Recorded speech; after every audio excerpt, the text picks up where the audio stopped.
There was a light on in the second-floor bedroom. Through the window, the backlit shape was unmistakable, a broad-shouldered figure standing still, facing away as if watching the road. The jackets, two thick winter coats, hung on a peg inside the entryway, where they'd been for years, Tom swore. The dog, a brindle mutt, scratched the bedroom door from the other side. It whined when we went to the porch. What drew my partner's eye first were the prints on the snow, a clear boot pattern that started on the porch, crossed the threshold, and then ended 2 steps in. The print impressions on the mat looked compressed, as if the heel had pushed down, but there was no continuation through the house. We photographed everything, the way we always do, left to right, medium shots, close-ups with a scale marker. Tom's phone video had wobbly frames of the silhouette. We flagged it as evidence.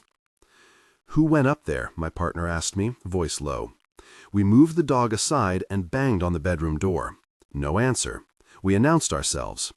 We checked every lower room, no sign of forced entry, windows secured, a cup still on the kitchen counter with lipstick ring dry to the glass. The bedroom door opened. The bed was made.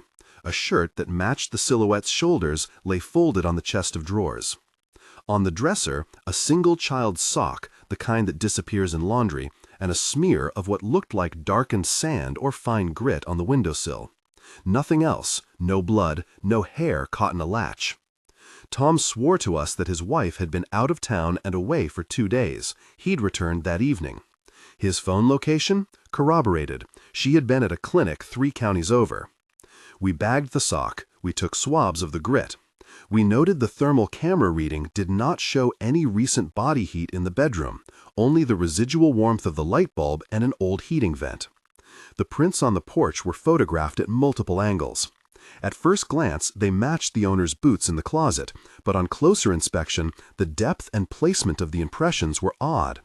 2 right-footed depressions exactly where you'd expect left and right. It was as if someone had stepped, stopped, and then simply vanished. Neighbors came forward the next morning, eyes hollow from the wind. One woman down the lane said she'd seen a man-shaped thing at the side window earlier that night. "Not a man I know," she told dispatch, but she couldn't get a clear look before her porch light blew. Another neighbor heard the dog howl at 3 in the morning, and then she said, a voice calling a name in the kitchen like it was someone we all knew. She didn't identify the name on the record. Forensics processed the sock. The lint patterns were ordinary, cotton, some pet hair. A partial fiber sample came back as consistent with the home's washer lint, which suggested the sock had been inside the house before. The grit swab returned mineral fragments common to the county road, but the sample yielded no DNA profile usable in court. No fingerprints were lifted from the windowsill that matched anyone in the household or in local databases. Dispatch logs show we cleared the scene at 0450 and made a follow-up visit the next day. The homeowners were shaken and blamed no one specifically. The case was entered as suspicious entry, no proof of entry. It stayed unresolved because there was no evidence pointing to a human offender, and no corroboration of an intruder that matched any known comings and goings. The part that never sat right with me was the silhouette, the jackets on the peg. The dog's behavior. Dogs are honest in ways people aren't. They sense and they don't lie. We logged the prints, the sock, the camera footage, and a witness statement that a voice used a family nickname in the kitchen. And then the case file went quiet. When we interviewed Tom again weeks later, he put his head in his hands and said, "I don't know if I slept that night. Sometimes I wake up and feel like someone is still standing in the window." He had not asked out loud if we believed in the word I now will say carefully, because it's a weighty word in the region. Some people called it a skinwalker. Others, including the neighbors, used different terms. I record the term only as part of their testimony. The evidence was what it was. Prints that started and stopped, a silhouette with no entrance point, and a dog that behaved like something had been in the room. We closed the active investigation for lack of prosecutable leads. The file is marked unresolved, no forensically verbal evidence. For all the work we did, the truth sat in an unanswered space. The family eventually installed motion sensors and cameras. Some nights their cameras captured nothing, and other nights the light would flare on a silhouette and then the feed would cut to static. The tech company called it interference, the neighbor called it bad luck. I put it in my log as unexplained. If that vignette feels familiar, that's because it shows up in one form or another across different reports. A household, a silhouette, a trace that stops in place. I don't have a neat explanation. Neither did the labs, the county, or the officers who took statements. We did what was required. Pictures, swabs, statements. We also did what we always do as rangers. We left a presence, a patrol pattern, a watch for a while. In some places, that quiets restless things. In other places, it does nothing. Vignette 2. Navajo Nation, Highway 191, Pullout. Thanksgiving Week, Nightfall. Dramatization, composite, based on multiple ranger entries and witness interviews. Names anonymized. Dispatch sent us to a pullout off Highway 191 after a call that a man had been found slumped by the guardrail, covered in blood. The report said possible assault. When we arrived, the scene looked like any roadside accident until you noticed the details that didn't fit. Heavy boot scuff marks on the guardrail, a smear on the adjacent dirt that suggested someone had been dragged, and, oddly, a set of footprints that led across the road to a farmhouse on the opposite side, then stopped at the fence line. We worked the perimeter. The man by the guardrail was in his 30s, awake but lucid only in bursts. He told us he had been stabbed in his home in his bed. He described a struggle, a man moving like a shadow in his bedroom, then waking on the side of the road. His story had elements that fit a home invasion, except his medical records showed he had no stab wounds that matched his story. The blood on his jacket was his own, knotted by his injuries, but the wounds were superficial, the kind you'd get when you'd been pushed into broken glass. The blood pattern did not match the intensity he described. A neighbor who had been driving back from a Thanksgiving visit told us she'd stopped when she saw the man at the guardrail, and then had been flagged down by someone she identified later as a stranger in a flannel. Her statement was hesitant. She went on to say that earlier that evening, from her porch light, she had seen a figure standing at the second-story bedroom window of the farmhouse across from the pullout. The farmhouse belonged to an older couple who'd been out of town for the holiday. No one should have been inside. We followed the footprints across the road. They were clear in a patch of mud, shoe-sole pattern distinct. They ended where the ground gave out to a scrub line, like someone crossed a small barbed wire fence without disturbing it and vanished into the field. We set tape up and took measurements. My partner bagged a sample of the mud to keep for analysis. The farmhouse had no signs of forced entry. All doors were locked. Still, inside their kitchen there was a chair overturned and a coffee cup knocked to the floor, which cracked the usual pattern of a tidy holiday house. There was also a child's cloth tied around a banister. Nothing about the scene screamed an intruder with malicious intent. Instead, several things looked as if someone had rearranged a set to be alarming, but then left without taking anything. We ran the man's boots through the station intake and matched the pattern to a pair registered at a pawn shop 5 counties over, but the shop said they had sold those boots years before, and the current owner had no relationship to the man at the guardrail. There was no immediate link. 2 oddities stood out. First, a neighbor's security camera, the low-mounted porch camera across the way, recorded something at 22:17. A dark shape moving evenly by the gate, then a flash of light, then nothing. The camera had a 1-second slice where the pixels collapsed into noise. Tech consultants later called that momentary data corruption. Locals later used words like signal dead spot. Second, the footprints in the mud. They had a tread pattern of a commercial boot, but were spaced like someone taking slow, careful steps. In one print, there was a partial heel impression that suggested the wearer stopped on the ball of the foot and then didn't complete the stride. We interviewed the man again. He insisted on his home invasion story. He spoke of a voice in his bedroom that repeated the name of his ex-wife, and he said the man in the window had worn her jacket. Yet the jacket in question, when we checked the farmhouse bedroom, had been in the closet, hanging neatly on a hanger. The medical examiner did a routine trauma survey, nothing to indicate a stabbing or an assault that matched his narrative. His blood alcohol level was elevated, but not enough to explain a false memory. County police filed an initial report as assault, inconsistent statements, possible staged scene. The sheriff's office later marked the case indefinido. They closed it without charges after several interviews.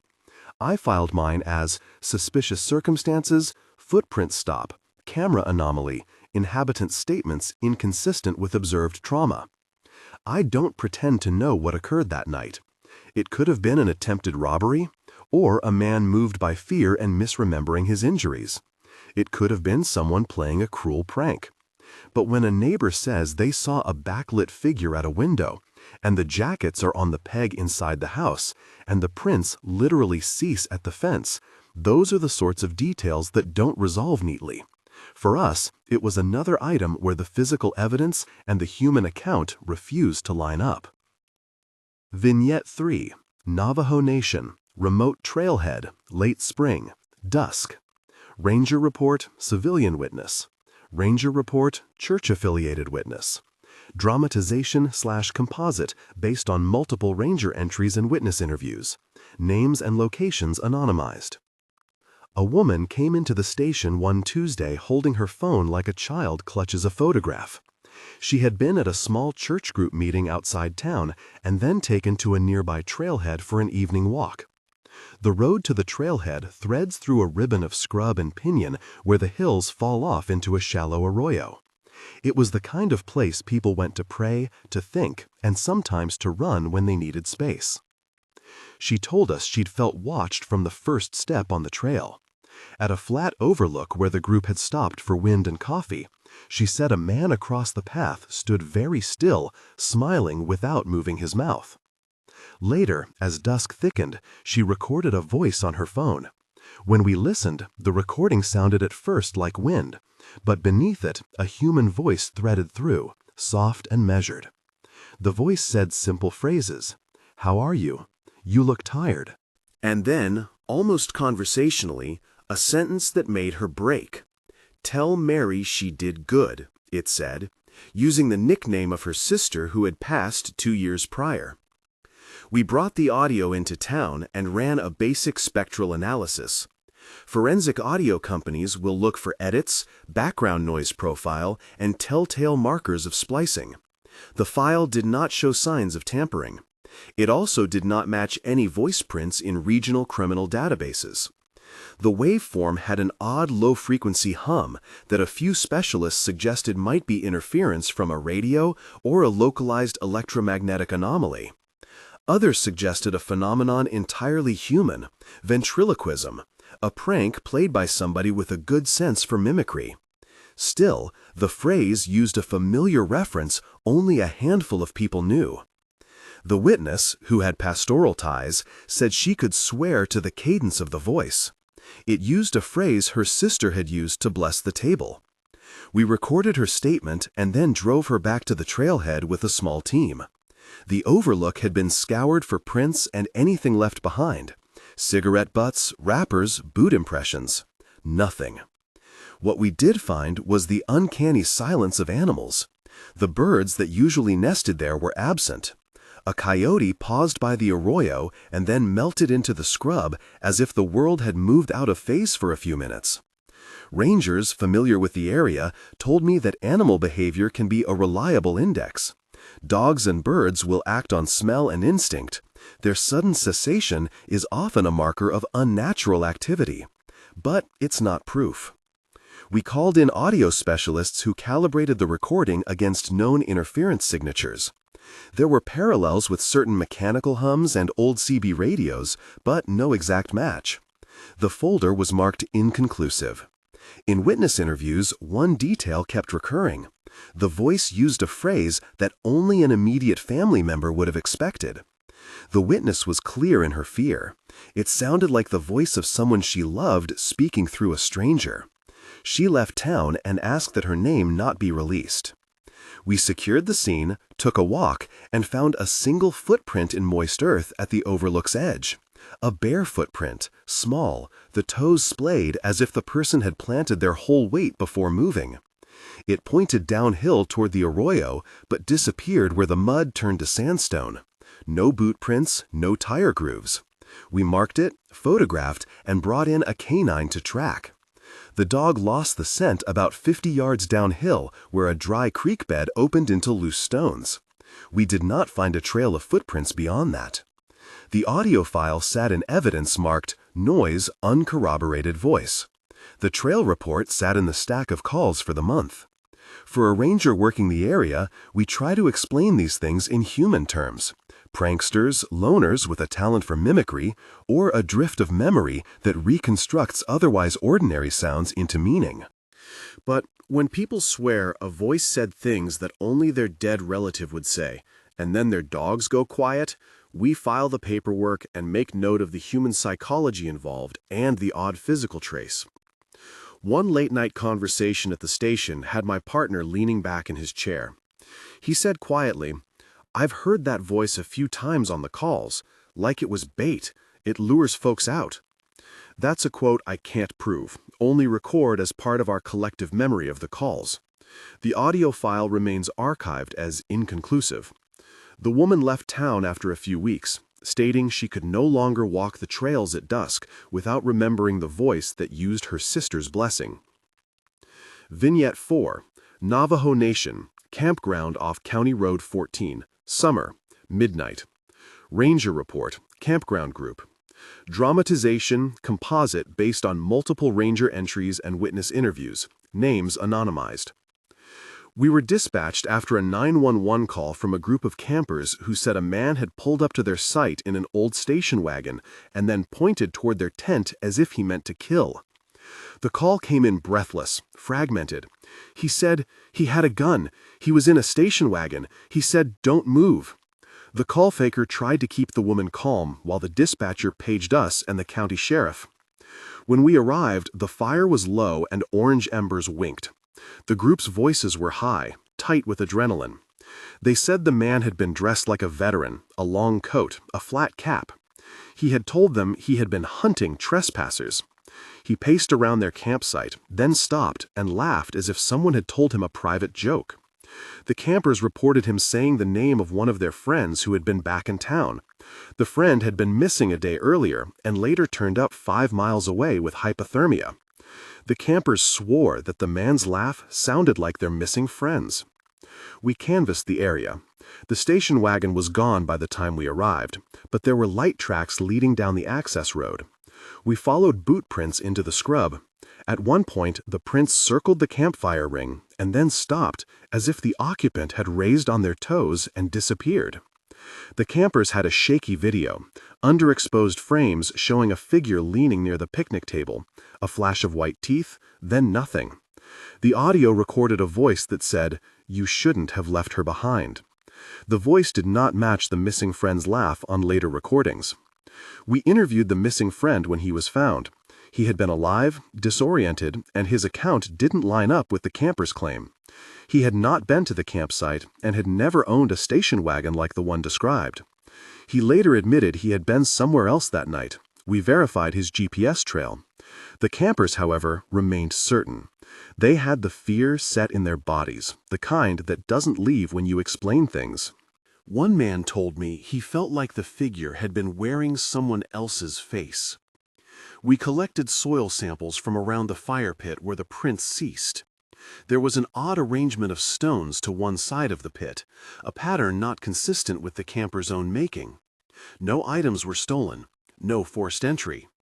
The missing friend, once debriefed, was ruled out as an offender and instead entered the file as deceased to danger, no foul play determined. I asked the campers if anyone had a history of playing cruel games. None did. The registers indicated no other recent reports of suspicious vehicles in that campground. We left them with a torch and asked them to consider leaving the area if they felt unsafe. They packed up and left at dawn. 2 things stayed with me from that call. First, the way the man in the station wagon seemed to use the missing friend's laugh like a key. Second, how the prints stopped in a ring around the campfire. There was a small patch of ash off to the side where something had been placed and then removed. A child's toy, later described in their written statement, though not recovered. We processed the ash, the soil, and the prints. Labs returned ordinary results. No biological trace that matched known persons.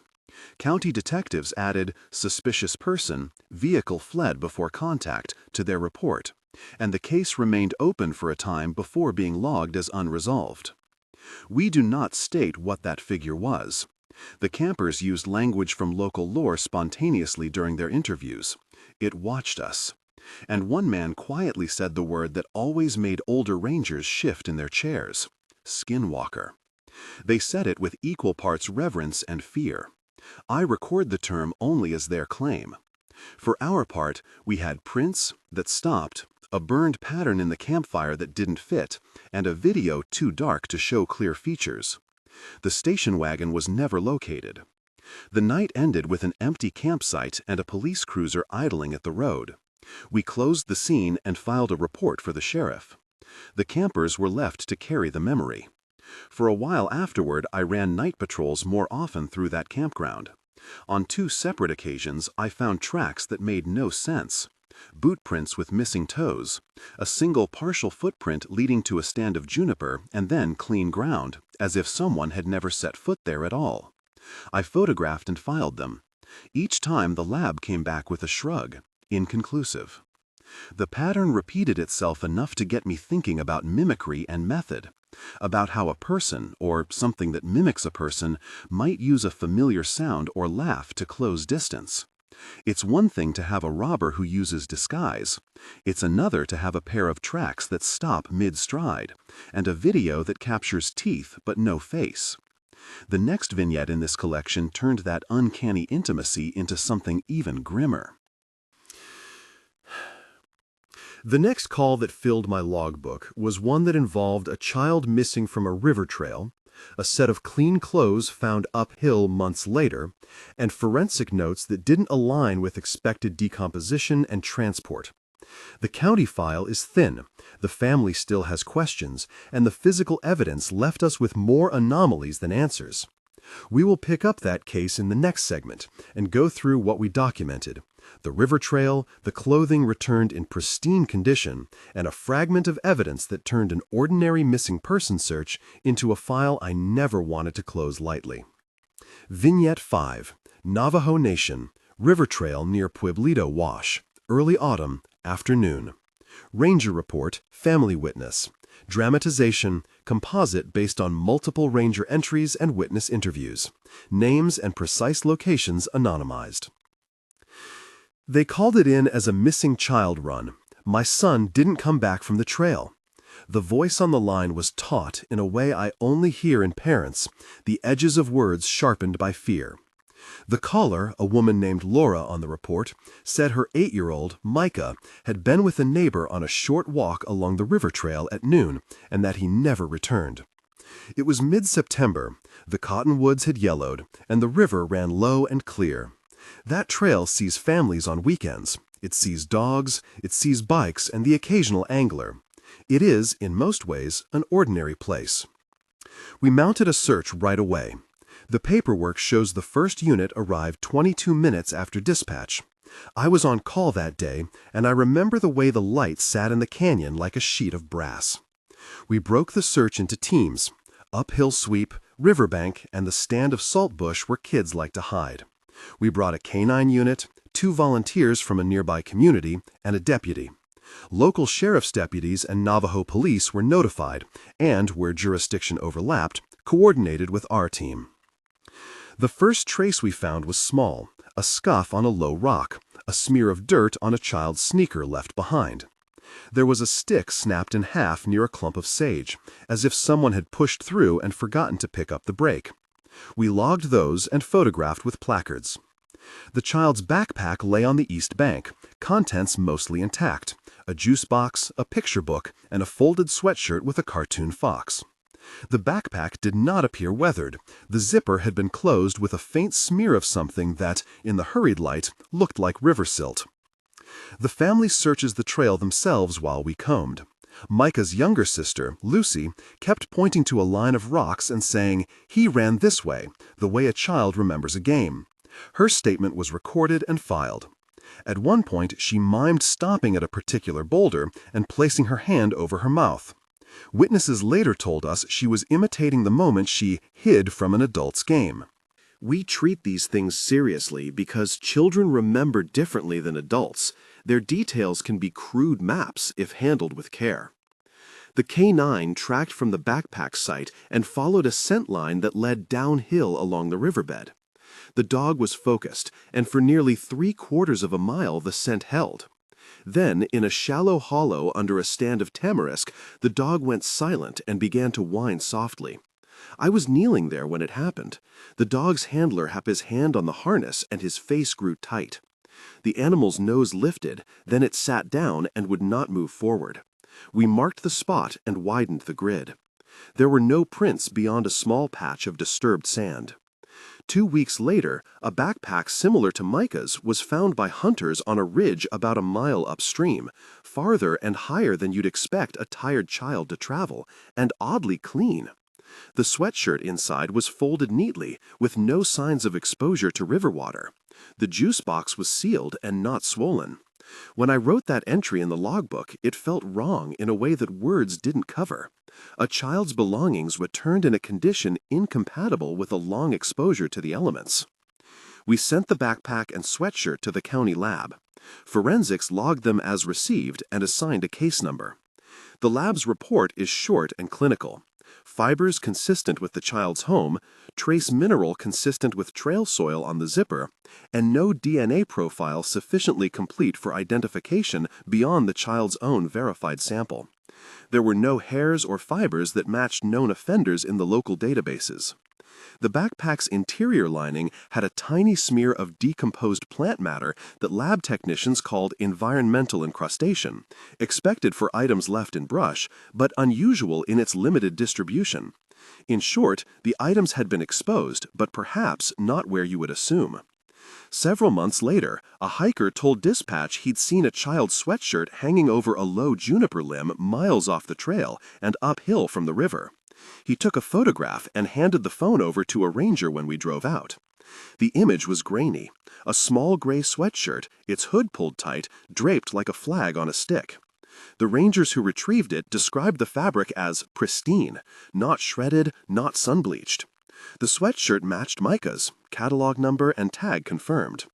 When we ran microscopic analysis on the fabric edge, there was no sand embedded in the cuff, no pollen trapped where you'd expect months of exposure to gather it. The lab returned a note that read, "Environmental exposure inconsistent with extended outdoor time in this locale." That phrase is a bureaucrat's way of saying, we can't explain why this item looks so clean. We also found a small fragment of a child's shoe sole pressed into a patch of clay below a ledge upstream. It was a neat half-sole, not chewed, not dragged, the sort of trace that suggests someone lifted a foot and put it down. The print's outline was obscured partly by water wash, but its placement was unusual. It led to a slope that would have been difficult for a child to climb without help, especially in lightweight sneakers. Autopsy and missing person protocols, when called upon months later after recovery of partial remains in a location downstream, public record notes entered here, but specifics are handled with discretion in our files, produced a set of inconsistencies that kept detectives puzzled. I'm being careful here because the family suffered enough without me spinning details they might not want public. What the reports did show was that some remains were found not far from a drainage culvert, an area a search would have covered, yet the clothing and certain bone fragments were elsewhere, uphill, and in a state that suggested different exposure histories. The coroner's office filed portions of the report as inconclusive transport pathway, a neutral phrase that masked our inability to explain how items and remains moved as they did. We interviewed family, neighbors, and several people who came forward after seeing media coverage. One man claimed he'd parked near the trailhead that afternoon and seen a shadow moving oddly on the far bank. Another woman said she had heard a child's laugh from deeper in the scrub and chalked it up to boys playing. None of these statements tied neatly to a timeline. The sheriff's office cataloged the case as open, suspicious circumstances. Navajo police assisted as resources allowed and where jurisdiction demanded. For a long time, notes in the file read like a laundry list of what we could not reconcile: scent trail that stopped, belongings returned in pristine condition, prints that ended mid-slope, and divergent exposure histories of recovered items. Months turned into a year. The family never stopped hoping, and the community organized vigils and searches on anniversaries. I remember standing at a candlelight and thinking of the small prints in the clay, the canine that would not press forward, and the backpack folded like a deliberate offering. The thing that sits in my mind is the mismatch between motion and stasis. A child who was, for a time, somewhere the trail couldn't logically place him, and then items that reappeared in ways a pattern search wouldn't predict. Did we miss someone? Did a person move the goods later? Was the site of recovery simply where natural forces moved them? Those are the questions detectives asked. They are also the same questions rangers ask when the animal tracks don't line up with the field. We closed certain administrative lines on the file due to insufficient leads, but the investigative file remains open in the sheriff's records. For us, for the patrols who walked that river trail and watched children run and parents look up from benches, the case is a pocket of cold that never properly thawed. It is a file marked by the odd return of personal items in a condition that did not fit time and weather. It's a case where the human heart wants the most charitable explanation, but the traces nagged at a professional's instinct. Something in the sequence did not move as we'd expect. Vignette 6. Navajo Nation, County Line, Big Box Retail Center, late November, midday. Ranger Report. Civilian witness, store employee. Dramatization, composite based on multiple ranger entries and witness interviews. Names and precise locations anonymized. We were not police of the mall or the big box store, but when word came down about a mass disturbance spilling out into the parking lot, county units were short-handed, and a ranger squad was asked to assist with perimeter control and to take witness statements until detectives arrived. The call described a sudden, violent stampede in the store's toy section, people clawing at doors, screaming, and then, bizarrely, several patrons fleeing in a kind of disoriented trance. It sounded like something from a movie. Witness accounts were all over the place. The initial store employee's report was blunt. It was like someone made everyone lose their mind. People started hitting each other and then ran out like they were being chased by a fire. Security footage requested by detectives later caught frames of chaotic motion, carts overturned, a rain of toys, then a pack of people spilling into the lot. One manager told us she had been at the back office and looked up to see figures pressed against the second-floor mezzanine glass. There was something, a shape, up there, she said. It was watching. She described it as tall and thin and backlit by a service light from outside. The description was secondhand, nebulous.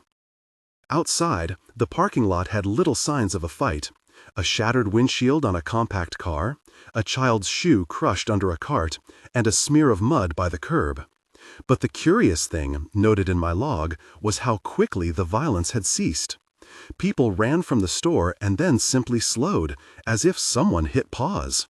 A woman who had been pushed into the hood of a vehicle said she suddenly felt like she couldn't remember why she was screaming, and then sat down and started crying. The county had its crisis team sorting responses. Panic, PTSD, and crowd dynamics were the first medical explanations. We checked the mezzanine windows. Security footage from the internal cameras had a 1-minute segment where the top of the frame glitched to a static gray. The tech team called it signal loss, unknown source. A maintenance worker who was later interviewed said he'd gone on his lunch break and walked the roof to check the HVAC vents. He reported seeing a person-shaped thing standing near the roofline outside, looking down at the skylight before he ducked out of sight. When asked to identify it, he said, "It was wearing something like a coat, but its head was too small for the shoulders." Again, the phrasing is witness testimony. We record it because it is what people reported. We don't interpret the metaphoric quality of someone saying, "too small for the shoulders," but it does stick in a log. What complicated the official picture was an absence of a suspect. Security reviewed footage and released grainy stills of a dark outline near the mezzanine. It wasn't a clear face. It wasn't a clear anything. Detectives canvassed for people matching the outline and found no one who could be identified as a threat. A few patrons reported a voice on the intercom that wasn't store management, a whisper that repeated the name of a local kid who had been missing the week prior, a name that sent people scrambling. That intercom clip was clipped and handed to the detectives. Their report lists the audio as inaudible overlay, possible prankster. We took statements from 9 witnesses that day. One elderly man said he heard laughter above the toy aisles before the chaos started. A teenager said he felt a pressure in his chest, like someone standing too close.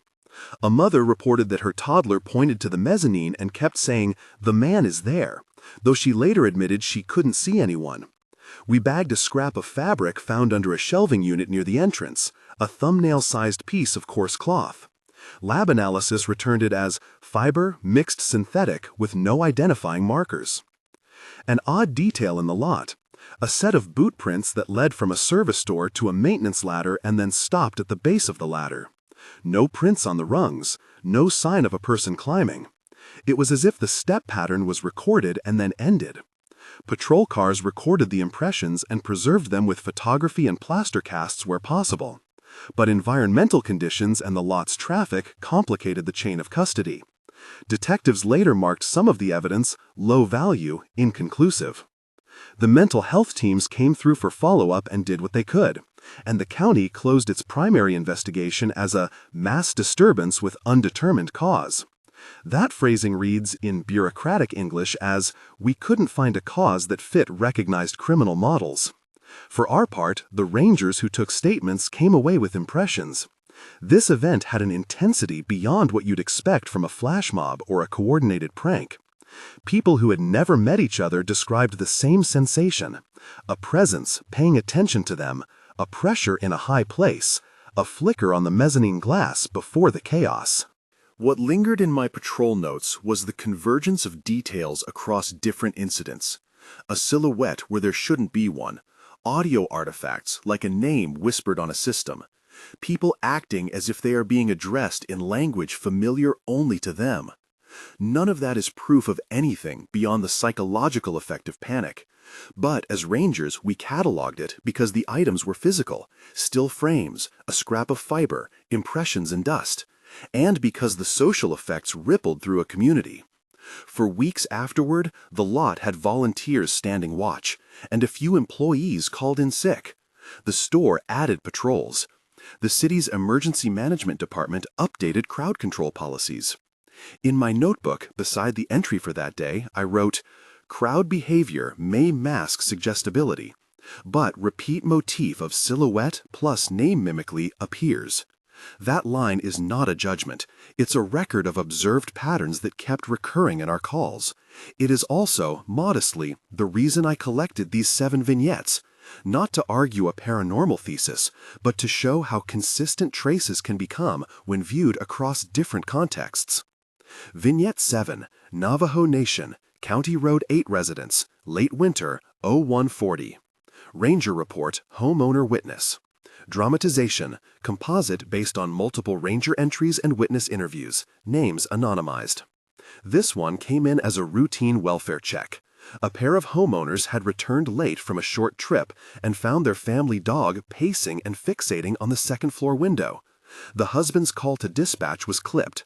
"Something's in the house. The dog won't leave the stairs." We got there in 10 minutes. The road to the house was scraped thin with old snow, and the air had that hard, metallic taste that hints at freezing temperatures. The dog, an elderly lab named Buddy in the file, was planted on the stair landing, ears forward, eyes reflecting the house lights like small moons. The dog growled at the upstairs window, and then suddenly flattened, pressed its forehead to the wood, and whimpered. The homeowners, a couple in their 40s, said they'd checked the house before leaving and found everything locked. They also told us they had seen a figure in the same window on the night they left, but had shrugged it off as a neighbor's silhouette in passing. This time, the figure was still there. From the porch, the shape looked like a person, with broad shoulders, standing straight with its back to us. The jackets in the entry closet were in their usual places. The upstairs bedroom light was dim. The silhouette did not move, but when the husband shone a flashlight through the glass, the figure shifted in a way that suggested a tilt of the head. The dog reacted with low, guttural breathing and then began to whine. We went through standard checks: announce, knock, call out names. We cleared the first floor and found no forced entry, no sign of someone hiding. The staircase creaked in rhythm with each step. When we reached the upstairs landing, the bedroom door was closed. My partner and I exchanged the small, quick looks rangers trade. This is procedure. Stay calm. Document. We opened the door. The bed was made. A chair pulled close to the window had a scarf draped over it. A child's picture sat on the nightstand. On the floor near the bed, there were small piles of sand in a neat line, like toe marks traced and then dismissed. The window was latched. The backlit silhouette from outside had been caused by a pair of pants draped over the bedpost. Nothing that should have looked anthropomorphic from the road. Yet the homeowners swore the figure had moved its head. We bagged and tagged everything: the pants, the scarf, and small fragments of peat-like grit from the windowsill. The dog left sodden paw prints on the bedroom carpet that did not match any shoe prints we had on file. We took swabs, photographed from multiple angles, and logged time-stamped entries. The husband's phone video showed a series of frames where the figure at the window appeared to be in profile for a fraction of a second and then entirely gone. We flagged the frames and requested enhancement. That night, 2 hours after we left, the husband called back. He said they'd gone to bed, but all 3 occupants, him, his wife, and the couple's teenage son, were awakened by low breathing from the foot of the bed.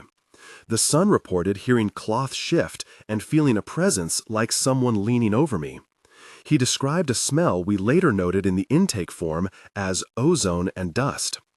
The family reported hearing footsteps in the hall and, more unnerving, a series of whispered words that included the son's childhood nickname.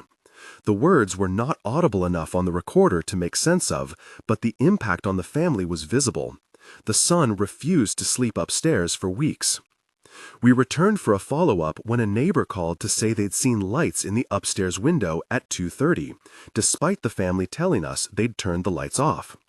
We checked for wiring faults, for motion-triggered lights, and for wildlife nests that might spark odd reflections. Everything checked out. The security camera the family had put up in the following days recorded a repeated pattern: a static rectangle where the image would fuzz, then a 3-second slice where a dark shape would cross the frame and the audio would drop. Tech support labeled the echo on the footage intermittent interference. An electrician we consulted found no fault in the wiring. A week later, the family swore they heard low breathing again, this time coming from under the teenage boy's bed. They found nothing under the bed but for a scattering of pebbles and a single shoe that did not belong to anyone in the household. The shoe was a child's sneaker, small and clean, with no mud. It became evidence. The shoe, when run through the lab, produced no usable DNA.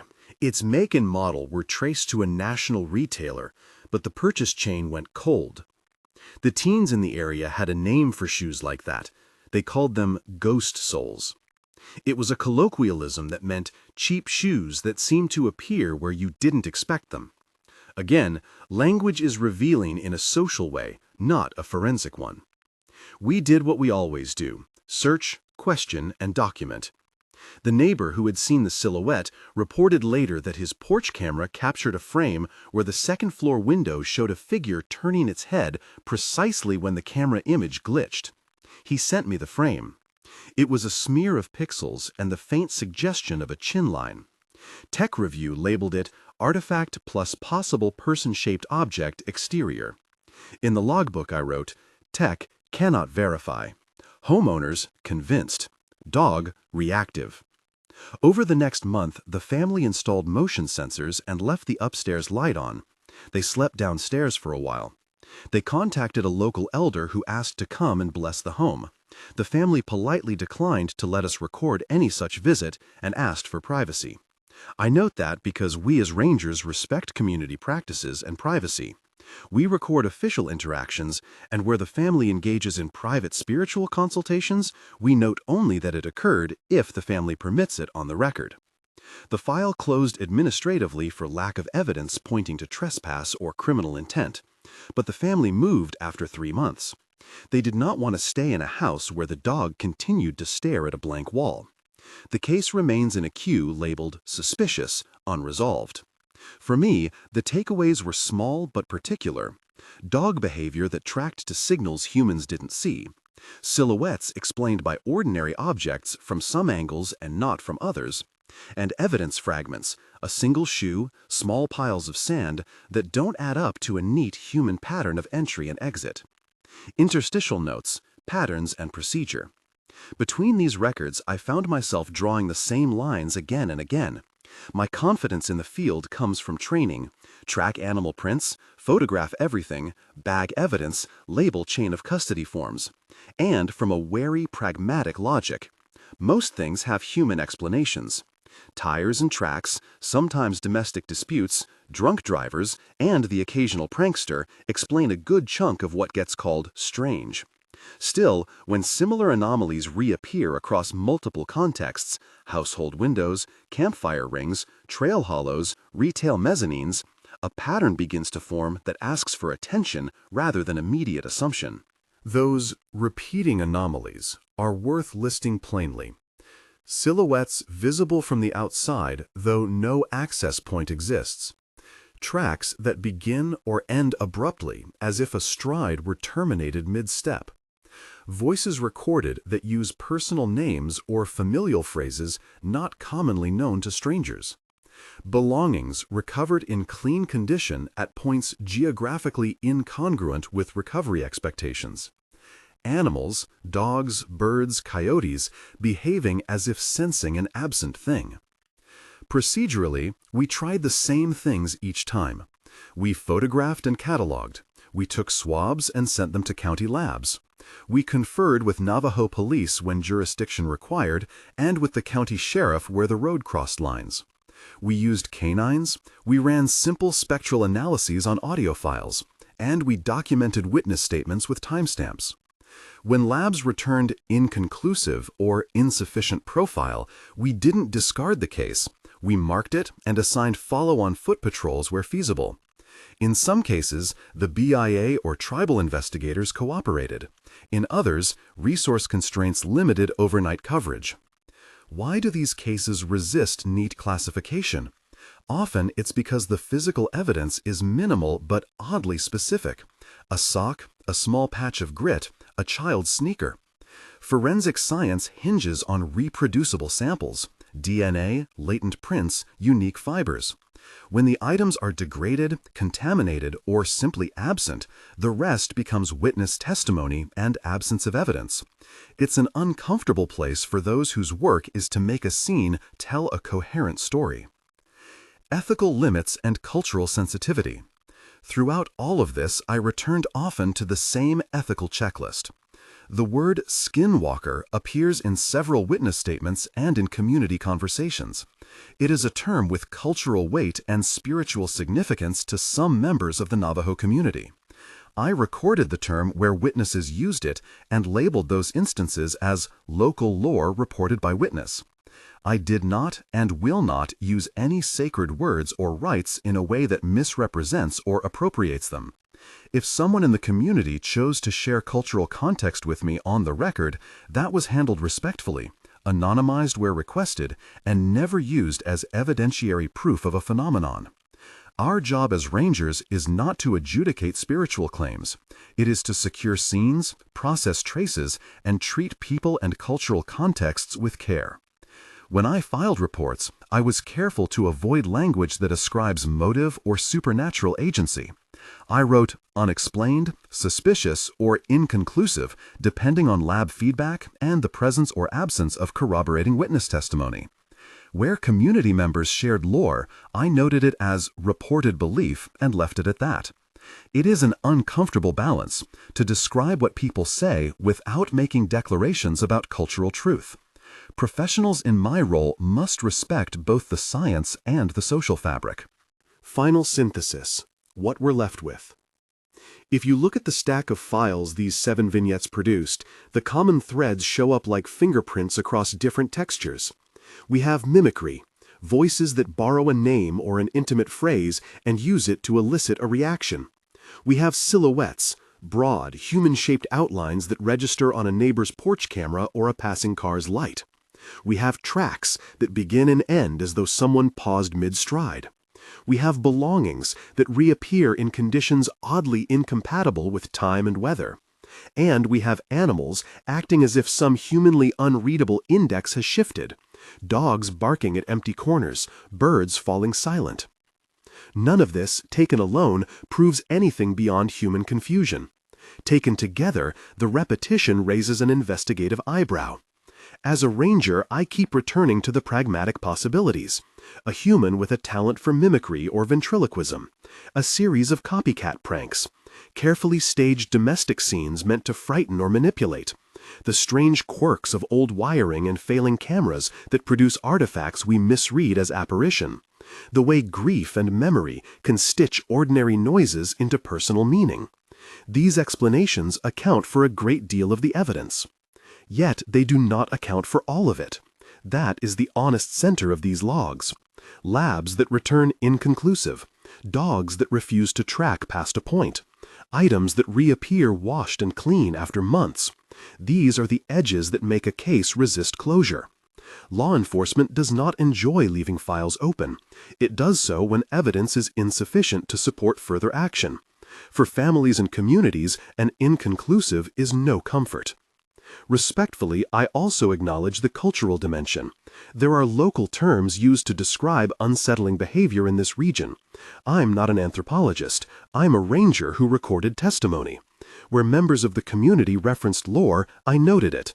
I did not, and will not, draw cultural claims into an evidentiary narrative. I leave that to scholars, tribal leaders, and cultural stewards. My job was to secure and log, not to translate belief into fact. The limit of the files, what we did and didn't find. Across the 7 reports, no definitive proof of a supernatural agent. No confirmed human perpetrator in the cases that demanded one. No forensic fingerprint that matched a known offender across files, and no chain of custody broken that would invalidate lab results. What we found were consistent anomalies, instances where human testimony and physical evidence diverged. We found micro-patterns repeated in disparate contexts, domestic, retail, campground, trail, that suggested a phenomenon worth noting, if not explaining. Where certain items yielded DNA, it was either degraded or matched the expected household profile. Where audio was clean enough for spectral analysis, it showed no sign of splicing, but also no match to regional databases. Where footprints were clear, they often contained inconsistencies. Orientation mistakes, right foot duplicates, partial heel impressions. Labs labeled many findings insufficient for identification or inconclusive. That language is the linchpin of an unresolved file. Concluding reflection, a ranger's last log entry. I have been doing this long enough to know that the wilderness and the places where human life touches it tells stories in fingerprints and footprints, in the drift of old radio waves and the echo of a child's laugh. My work is to take those fragments and try to align them into explanations that hold under scrutiny. Often we succeed. Sometimes we do not. These 7 vignettes are not proof of anything beyond the fact that people reported things they could not explain, and that, in several of those reports, physical traces complicated a simple human explanation. I leave the stronger claims to people more qualified in cultural studies and to the families who live with the aftermath. I do, however, leave you with the files, silhouettes that do not reconcile with points of entry, voices that say private names, prints that stop, belongings that reappear strange and clean. Those are the practical anomalies a ranger who values evidence learns to respect even when they cannot solve them. Dramatization note. Some scenes presented here are composites or dramatized reconstructions drawn from multiple ranger reports and witness interviews. They are labeled as such where relevant. These accounts are unverified ranger reports and witness statements drawn together for narrative clarity.